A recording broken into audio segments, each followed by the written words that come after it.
everyone to another presentation of APL 64's features and enhancements.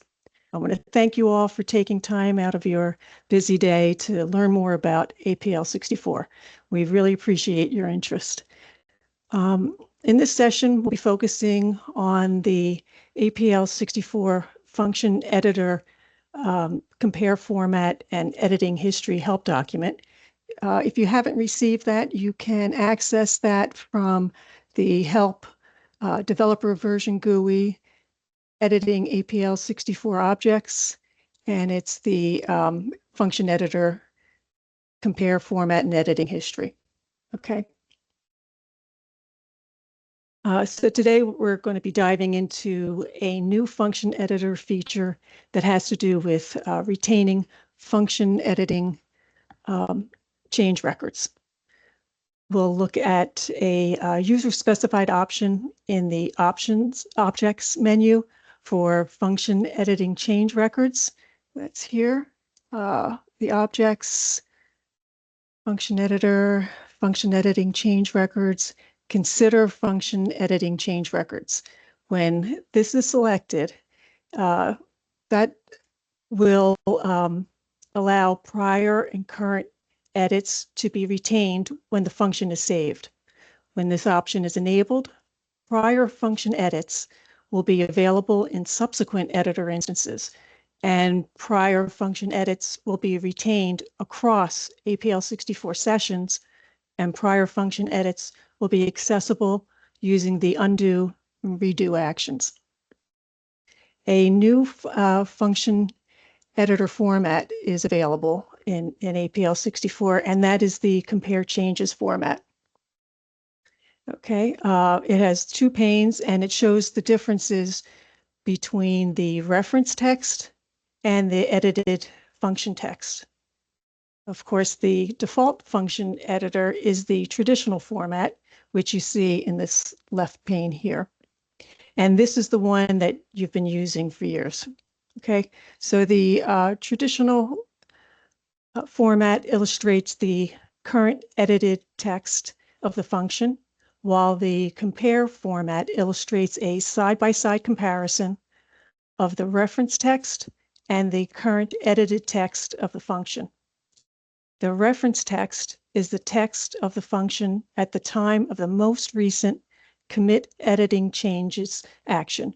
And we'll go into more detail about that later. Now we'll look at the impact of the function editing change records. Every function editing change made by an APL 64 programmer to an APL 64 programmer defined function is retained within the function definition when the function is saved in the workspace. Because these editing changes are retained in the function definition, prior function editing change records are available via the undo redo action in either the traditional function editor format or the compare format. These editing change records are stored in the function definition until the editing changes are committed. Okay, and they're committed by clicking on the Commit Editing Changes button, and there's another option to do that, and we'll look at that a little bit later. These editing change records are stored in the function definition, okay, until the changes are committed, and they are retained for subsequent APL 64 developer version instances. If you want to, when we go into edit a function, as I said, the default is the traditional format. New in APL 64 is the compare format for editing a function. So to access the compare format, you click on the button here. It's this button that has the two documents with the arrows pointing to one another. This icon here, we'll click on that, and you can see the compare format. If you want to go back to the traditional format, As long as focus is in either the editable function text pane or the non-editable reference text pane, then you can click on the icon to return to the traditional format. Okay, the traditional function editor format provides all the editing features familiar to APL64 programmers. Previously retained function editing change records are available in the traditional function editor format using the undo and redo actions. In the compare function editor format, the editable text pane of the compare function editor format is identical to the traditional function editor format. Features such as menu and toolbar button actions are selectively available for both panes of the compare function editor format. If you have focus in the non-editable reference text, then you won't be able to obviously cut any or make any changes to this text. However, if the focus is in the editable function text, then you will be able to paste, cut, copy, cut, any of those editing features are available. The non-editable reference text is the function text before the function editing changes in the function editing changes record are applied. So the text here is everything that was last committed. So the last time we committed the editing changes, this was the text in this function. This text can be searched using find dialog when the keyboard focus is in the reference text pane. And also you can have access to searching in your reference text. You also, if your focus is in the editable function text, of course you have that ability as well.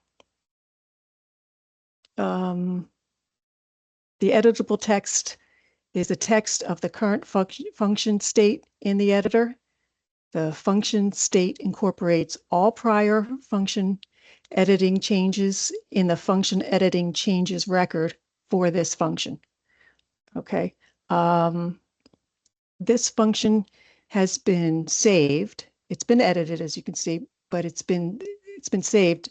And what we're referring to here when we say the function editing changes record, you can view that under the objects, function editor, function editing change records, review function editing change records.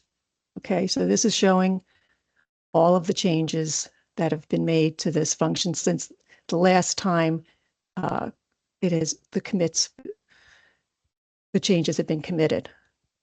So if I start backing off, you can see all of the changes that have been made. If we go all the way to the beginning, you see that the text here is the same. This is what was in the function the last time editing changes had been committed. And that's what we're seeing in the non-editable reference text.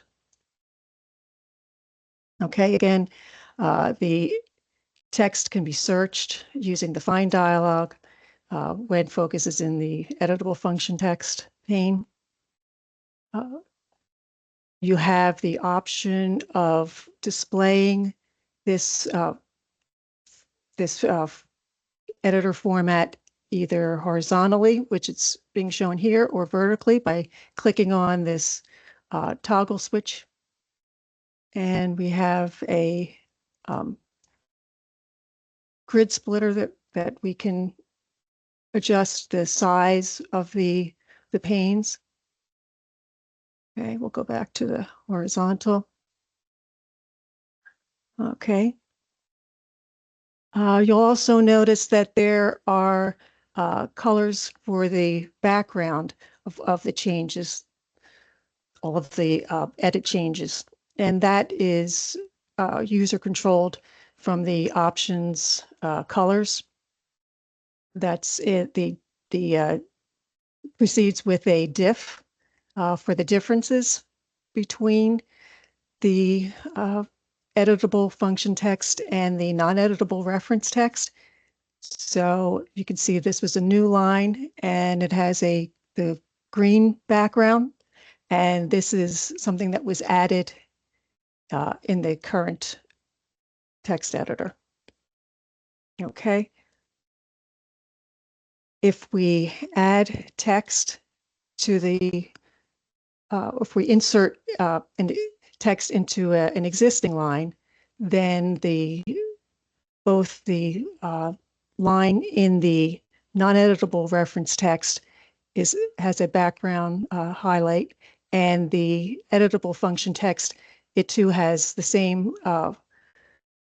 highlighted background. And also the actual text that was entered will be highlighted with a background like this light green, and it also has, it's enclosed in a rectangle. All of the changes will be enclosed in a rectangle with a contrasting colored border.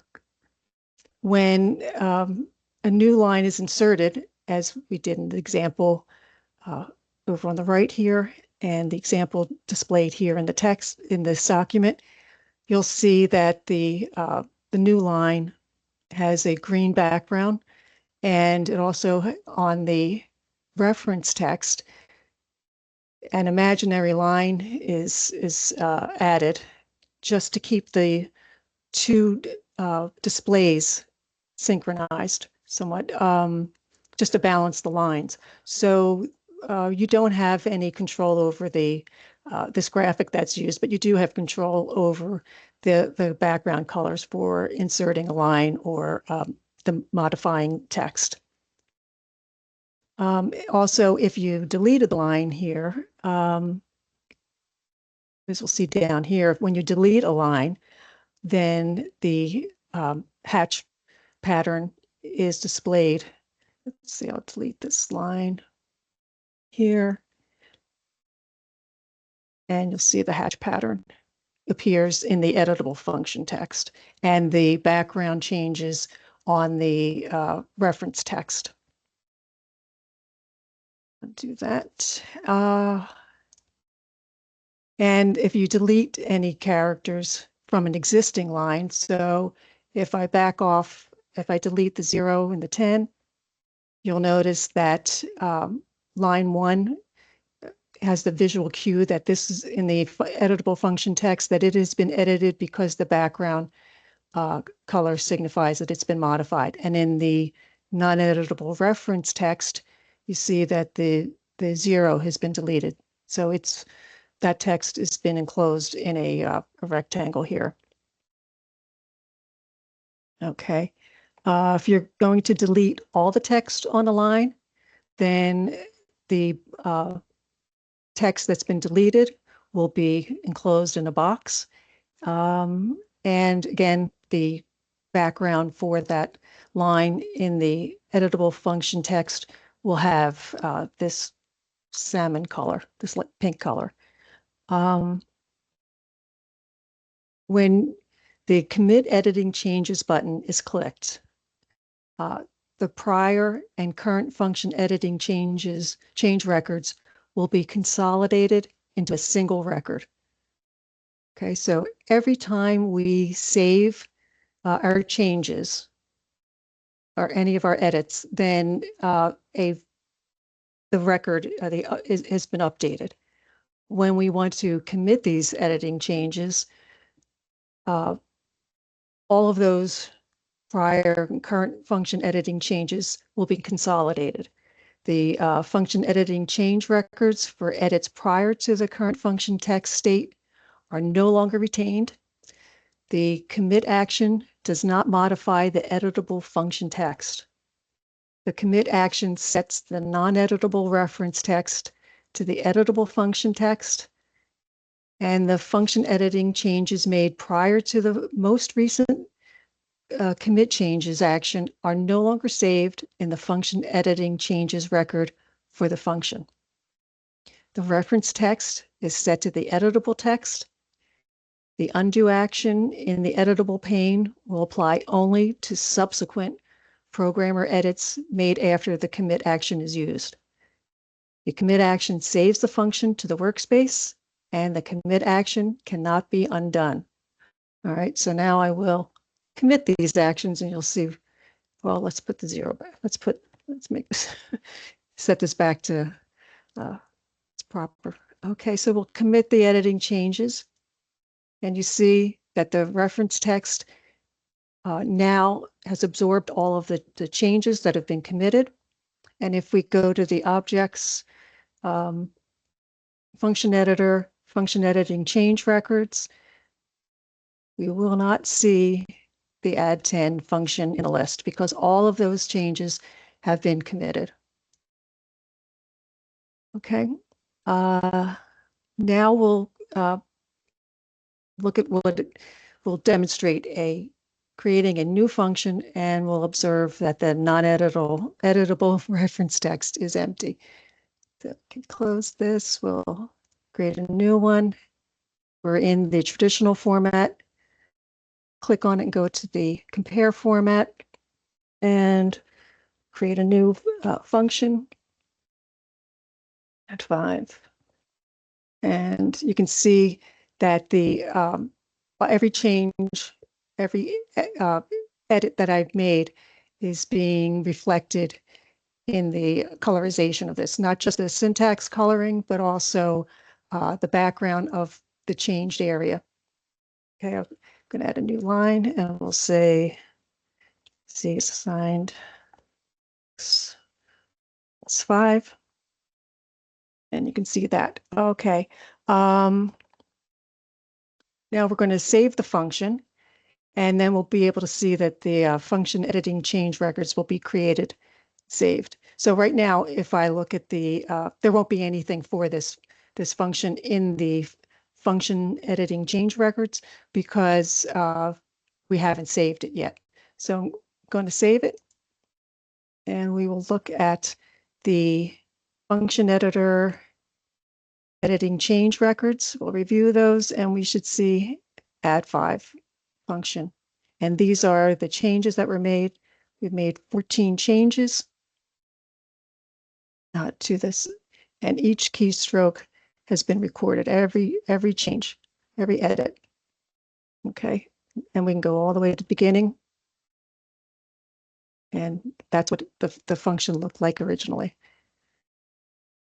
We'll examine this in greater detail in a few minutes.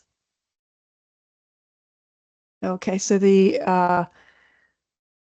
now we'll click the commit editing changes button, and we'll observe that well, we just did do that actually with the other, that the reference text will match the editable text.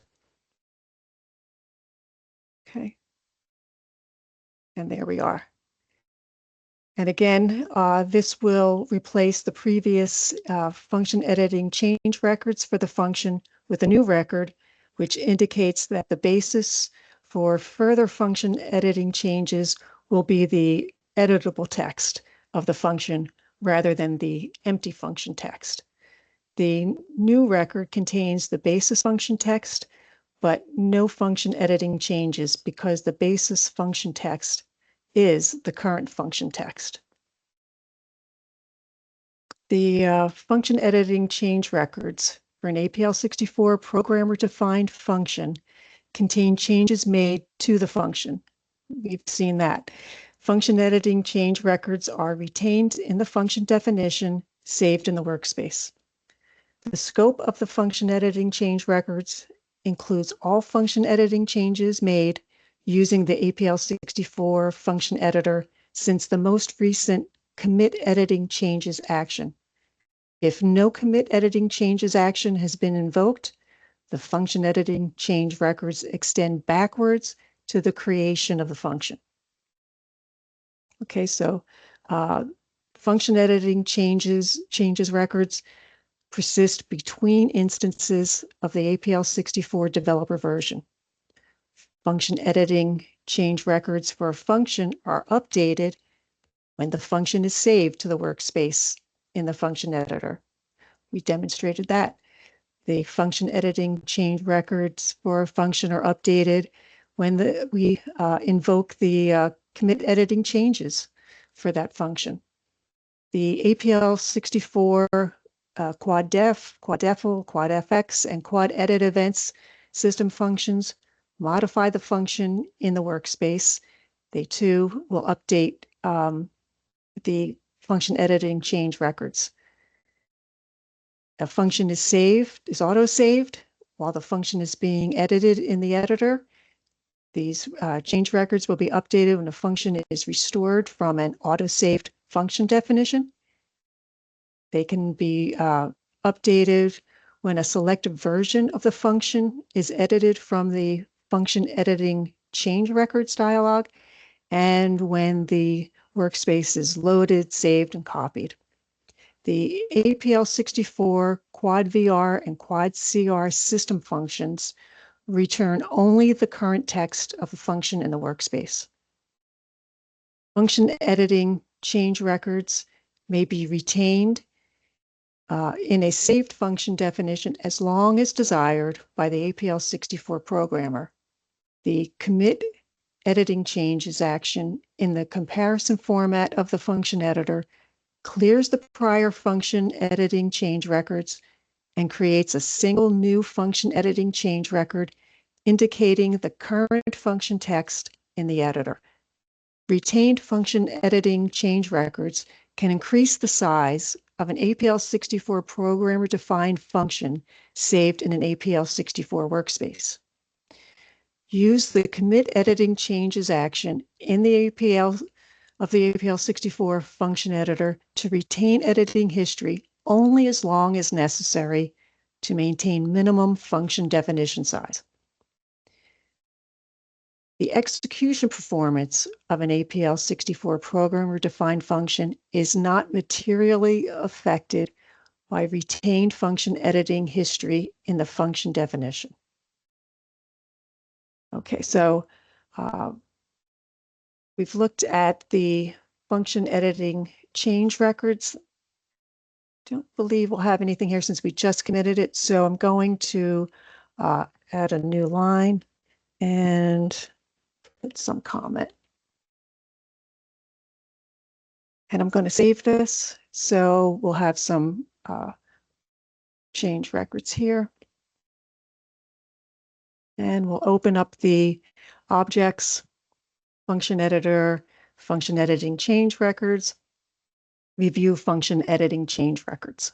Okay, so in this dialog, as you can see, these are all of the changes that have been made since the last commit. Let me move this over. All right, the function editing change records dialog presents a list of functions in the workspace with existing function editing change records. We don't see add 10 up in the list here because we have committed the history records. When a function name in the list is selected, the current function text from the associated function in the workspace is presented in the function text box. This function text in the function text box is not editable. The function text may be copied to the clipboard. The functions in the workspace which do not have function editing change records are not listed in this dialog.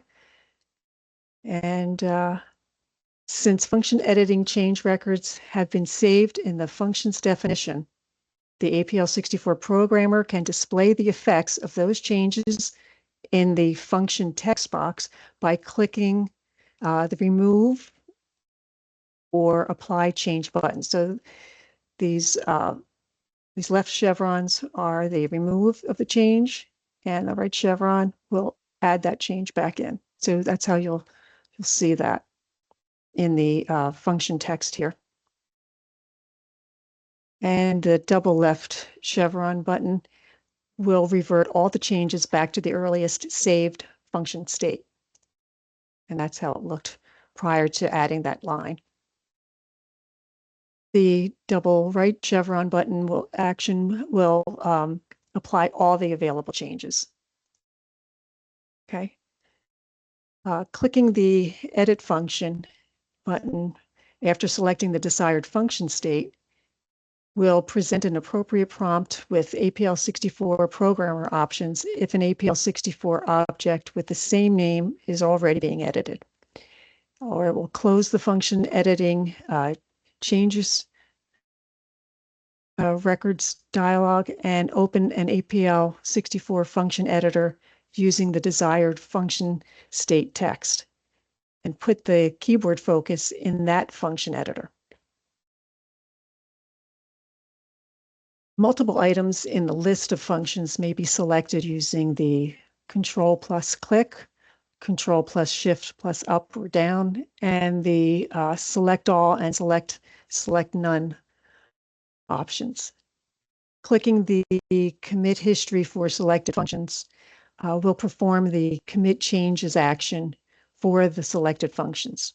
After the history is committed for a function, it will be saved to the workspace without the editing change records, and the function will no longer be listed in this dialog. Now let's look at the system function, the quad fn ed hist system function. The function editing history can be captured as an APL nested array for an XML document using the quad fun ed hist system function. You can refer to the APL64 system functions documentation for details on that. So if we can, since we have change records for the add 5 function, do that now. We'll list those so you can, sorry. Okay, so you can see all of the changes that were made. Okay, let me make this larger. I'll increase this. So what this shows is that this shows every edit change that has been recorded since the last commit edit changes. And this is the offset in the document where this change was made and the type of change. So we did, everything was inserted. So it's the offset where that happened and the inserted text. So we started on line 1 at the end. We had and added a new line, and that's what you see on line 8. And then after that, we were at offset 17, and we added the lamp. Okay. The other thing is the option that we have, you can opt out of function editing change records. And for that, you'll go to Objects, Objects Function Editor, Function Editing Change Records, and you'll deselect the Consider Function Editing Change Records. When this option is unchecked, and if function editing change records have been previously recorded, then those records will be deleted the next time the function is edited and saved to the workspace. Okay, that concludes our demonstration for today on this topic. So I'll open it up to the floor if anyone has any questions or comments.